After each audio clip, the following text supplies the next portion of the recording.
Hi, Year 12. These are the solutions for Part B of the Mathematics Advanced Year 12 Assessment Task 1 for 24-2025. Okay, the first question we're going to have a look at is the card question. Question 8 was out of 2 marks, 1 mark for each part. It was looking at a pack of cards and selecting from 52 cards, and the first one you had to look at was selecting a diamond or a red card. And there's a formula on your HSC sheet that you can use for each one of these.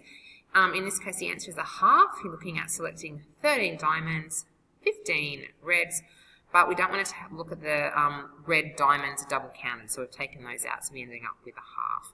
The same idea for the queen or the black cards, we end up with 7 out of 13. This was done okay. Probably about half of you got it right, half of you didn't, so you may need to go back and have a look at what those 2 rules on your formula sheet mean for that question. Okay, question number 9. This was a 1 marker, the first part, and then there was sections, so all up question 9 was out of 7. You had to form a 2-digit number from the digits 1, 2 and 3. The keywords in there were, if the same digit cannot be used twice. For your first 1 mark, you need to draw a sample space. I'm happy if you drew a Venn diagram, if you drew a tree diagram, or if you just showed me the sample space. But the key thing is, there are numbers in the answer for the sample space. We can't have 1, 1, 2, 2, or 3, 3. That was for your 1 mark. Most people got that one okay. Find the probability that the number formed is 31.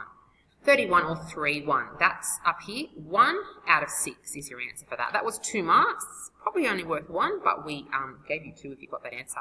If it's greater than 30, so you're looking at 31 or 32. 2 out of 6, I accepted for 1 mark. We needed to simplify it because we're looking at probabilities, so we're going for 1/3 on that one. If it was odd, there was 2 out of 3. And so that section was out of 7. So overall, that one was done really well. Okay, number 10. In a survey among people, 60% read Hindi, 40% read English newspapers, and 20% read both. I thought of it as 60 out of 100, 40 out of 100, and 20 out of 100. Thinking of it like that, you can think of it as 100 people, 60, 40, and 20. So you could do a Venn diagram. The words there, though, are, I guess, if you want to pop it into a Venn diagram first, that's what it would look like. Okay, H for Hindi, E for English, 20's in there for both. The whole thing should add up to 100. So you didn't need to do that, but that was a nice simple way to use that for the answer. The keyword says if a person is chosen at random, we're finding the probability of that, if he already reads an English newspaper, find the probability that he also reads a Hindi. So it's given that he's read an English paper. So I'm going to cross off that one there, that shouldn't be there. So it's a conditional probability question. Now, in the background there you can see some working that's different kind of working. I think it's a lot easier to think of it as just put it straight into this formula, write that out. Probability of Hindi given English is the probability of Hindi and English over the probability of English. The answer is a half, so the probability of Hindi and English is 20. The probability of just being English is 40. 20 over 40 gives us a half. Overall, that was done okay, but you need to really read the words in that question really well to understand that it's a conditional probability. The next one is also a conditional probability. So if you didn't get this one out, you need to go back and read the question. A bag contains 3 red balls, 7 black balls. 2 balls are drawn at random without replacement. If the second ball is red, what is the probability that the first ball is also red? So it's a probability of a red given red. You're given that the second ball is already red. What's the probability that the first ball is red? So it's the probability of R and R over the probability of R. This was not done very well. The answer comes out to be 2 knights. The probability of it being red and red is 1 out of 15. The probability of being red is 3 out of 10. You could have drawn a tree diagram first to get those, okay, but you needed to have these probabilities, okay, not just the ones that some of you were giving me was just a red and a red. It had to be given a red. So overall, not done well. So if you didn't get those 2 out, you need to go back and look at conditional probability. Okay, the probability question here was a distribution PDF. Find the mean. Now, again, reading the question, what most people did was they might have done the mean, but they also did the variance. You've done too much work. You don't need to do both of them. It's only asking for mean. Here's your table. To find your mean, you need to find your XPX, so you're timesing these together, and then you're summing them up, and you're going to get 1.135. But I wanted you to tell me that that was mean, well, that was your expected value equal to that. If you just popped it up here and then did other stuff below it, I'm not going to accept it. So 1.135 Overall, done really, really well, that question. Okay, 13. For the discrete random variable, y, the probability distribution is this. So it's just a PDF question again. We've got a y and a probability of y. You need to make a table. This is what your table would have looked like. The expected value of y is exactly the same as the last question. Work out your values and sum them together. Your values are going to be, and I haven't popped it in there, it's going to be y times p of y. Before we had x, p of x, same thing.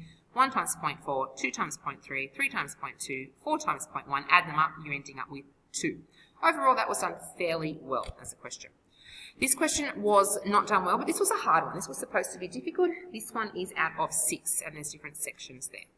Okay, so there was a little bit of room left here. You needed to make up your distribution as a table. Our x values are given to us up here. We've got 5, and then we've got up to 10. So it's up to 10. You're just going to have different values that they go into. So for up to 5, there's your function that it goes into. For 6 to 10, there's our function. This is what your p of x is going to look like, that bottom line in there. And those are k's in there. Okay, so what does it want us to do? It says find the value of the constant k. Well, without doing anything else, we know that if we add up this line here, it equals 1. So we've got 25 k's. If we add them up, that equals 1. So k is 1 over 25. 2 marks for that one.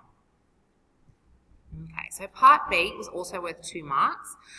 What I've done is if you carried a mistake through, I've popped in there ECF, which is error carried forward, and I've looked at you using your value of k and bringing it through if you did work that one out correctly. So the expected value of x is the sum of all our xp of x's. So that means we need to come up here and find an xp of x row, which I actually popped there in my working section just down here. So I've times my x times my p of x.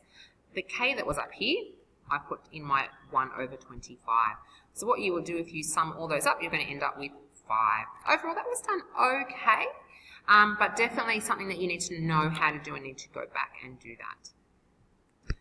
Okay, so the variance of x was our last part. The variance of x is our expected value of x squared minus our mu squared, which is also can be written as the expected value of x, or squared like that. Okay, so we know that this last one here is going to be taking away 5 squared because we just worked out that our mu or mean or expected value of x was 5. So we're going to square that. We just need to find this out. This is our x squared p of x. So I'll pop that up here. Okay, so we need to do x squared p of x. So what a lot of people did is they just did xp of x again. So I'm squaring this and timesing it by 1 over 25. 2 squared, which is 4. 4 2s are 8 over 25. So if we sum all of those up, we're going to get 25 on 25, which is 29. So we've got 29 minus 5 squared, or 29 minus 25, which is equal to 4, and that was our variance for that one. So overall, if you did attempt that, you generally got it out, but not done well in the whole cohort. Thank you.